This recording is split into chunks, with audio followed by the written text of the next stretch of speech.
म यति भन्न आएको।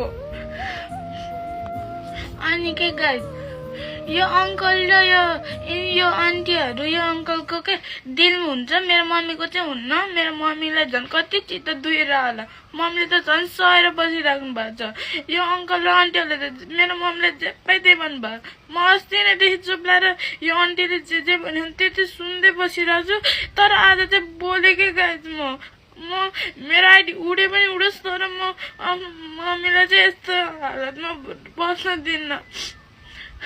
मम्मी जहिले अस्तिदेखि लाइभ बस्दाखेरि कति लाइभमा चिच्चाउनु भयो क्या, मैले पनि सुनिरहेको थिएँ माथिबाट। यो खै को आन्टीहरू आथे मम्मीलाई के अरे चित्त नदुखाउनु के भनिरहेको थिएँ, मैले सुनिरहेको थिएँ माथिबाट। प्लिज गाइज, मेरो मम्मीको चाहिँ साथ नछोड्नु होला। मम्मीको कोही सपोर्टरहरूले पनि मेरो मम्मीको लागि भिडियो बनाछन्।